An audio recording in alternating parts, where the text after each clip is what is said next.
Are you looking for a board game with a quirky and unusual theme? Or maybe you're searching for the perfect board game that simply doesn't force you to move cubes up and down meaningless tracks. What if I said there was an innovative board game that has you rotating a wicked action wheel, climbing these amazing 3D set pieces to increase your scoring power and values, finding your place in the city, and evoking an excellent game strategy?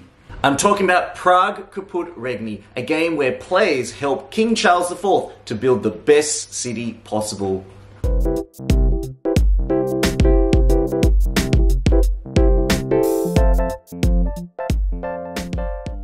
Praga Caput Regni is a highly stylized Eurogame that really catches the eye. Seriously, if this 3D bridge and pop-up structure hasn't hooked you in, then this art style definitely will. It's all a doorway into the history of the city of Prague. Praga is a Eurogame that feels like an old textbook. Flip through the pages and you'll find every Euro-y mechanism in it. A spinning wheel, tracks to travel along, cubes to push around, and bonuses galore. Yet Praga is a different kind of city, one that feels more distinguished and connected.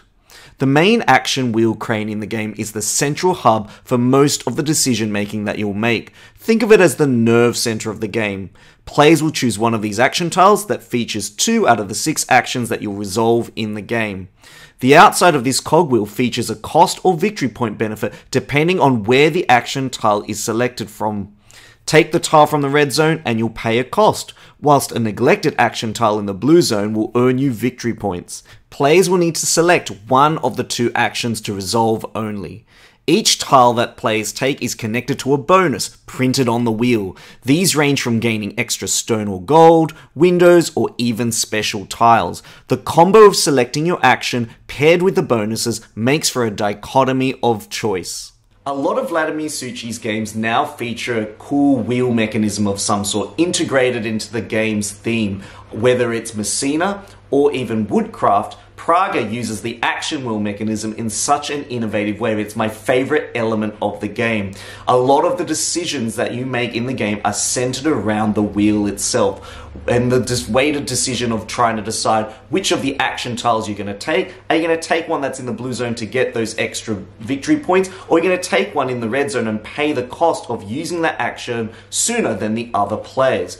There is also the idea of trying to combo the bonuses with the action tiles that you're taking. There is only one way to build those special tiles in your city, and that is to take an action tile that matches the one that has the S symbol on it. And having those really interesting branching choices and layered choices really evokes for some really puzzly moments in the game. To help King Charles IV build his city, you'll need to take action such as gaining stone or gold by upgrading and improving your mines. You'll construct buildings around plazas to compete for bonuses. You'll upgrade your actions using upgrade tiles. You'll build a wall around your player board to earn bonuses, and also travel along the King's Road and across his bridge using eggs to gain bonus actions and endgame scoring conditions.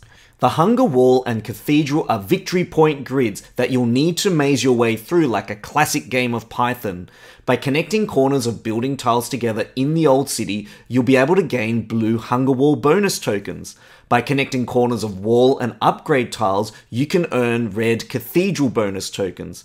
Horizontal movement along these structures increases the values of these bonus tokens. Paying 2 white windows allows you to ascend the wall vertically, increasing their one-off endgame bonus scores. Think of it as building these structures from the ground up and decorating them with the most gorgeously handcrafted fixtures ever. The plaza tiles are prime commercial real estate. Have buildings that you own with the most dominance around each of them to earn their bonuses. The King Charles Bridge feels like a patchwork of dibble-dabbling, but ultimately feels like an avenue for acquiring extra resources and different ways to score. It definitely helps you to tie up your loose ends. Ultimately, Praga is a pretty playful puzzle that encourages you to poke around its city, exploring what it has to offer. Now, I'm not going to lie, when I first looked into Praga, this bridge definitely sold the game to me. There was something visually aesthetic about building the King Charles Bridge and placing little planks to get little bonuses, and then also claiming endgame scoring victory conditions using these level 5 bridge tiles. I really like the sense of moving along this King's Road and getting bonuses along the way. Eggs are a particularly interesting resource, and I think they believe that they used egg yolk in the mortar that they used to build the King Charles Bridge in Prague, which is why it's such an unusual resource in the game. I just really love the sense of building these little planks, getting bonuses, and then using those bonuses to enhance your scoring, getting more eggs to get endgame scoring conditions, and also trying to really leverage some of the different ways that you're getting points in the game. The bridge really just provides a cool little track for you to ascend in order to fine-tune and get those little extra bits and pieces to help improve your final score. Whilst both of these 3D structures look visually impressive, the Cathedral and the Hunger Wall actually serve a very meaningful purpose in the game. They feel like little mini-games waiting to be unlocked, navigated, and explored. It's probably one of my favorite aspects of the game that keeps me coming back to it. Throughout the game, players are going to be building city tiles in the city, and they help to earn you bonus blue tokens if you connect the corners of those cities together. However, the city tiles feature these red cathedral symbols that allow you to move your marker horizontally across the cathedral track. And this increases the value of the red tokens, which you can only get if you build wall tiles around your player board. There is a duality to the game where you need to invest not only in building tiles but also in wall tiles in order to progress up both of these tracks. That duality of trying to pair things together and balance them so that you can maximize and optimize both areas is something that really tickles the brain. Now, when it comes to the player boards, I was super impressed, not only by the dual-layered nature of it, the use of the dials, but also the way that the tracks really function in the game. The idea that you could take either a resource and then also improve the amount of resources that you would get from your gold mine or your stone mine, but the fact that you could fill in these improvements and gain those bonuses every time you triggered it. I also found the tech track and the university track to be somewhat interesting. I was a little bit lukewarm on the tech track. I'd spent some time picking the tech books that I wanted to improve on, and it was really hard to adjust my strategy to tap into those actions that I chose from the different leveled books. I do like the multiplication factor of these two tracks, that if you can go up higher on the university track, that multiplies the value of the tech track at the end of the game. I did find that that probably helped to swing some points in your favor, and it was probably a big portion of the points that you get in the game. So I did think that mechanism did feel a little bit tacked on to the gameplay itself though.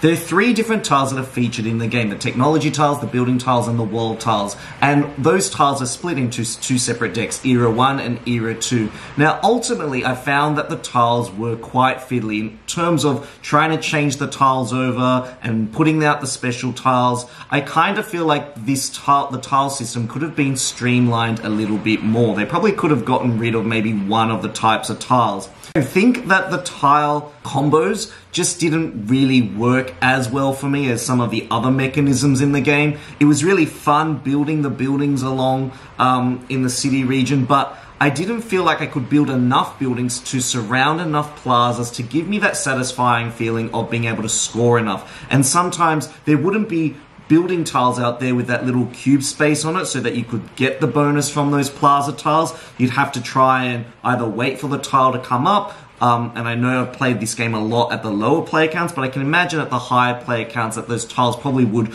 churn through a little bit faster.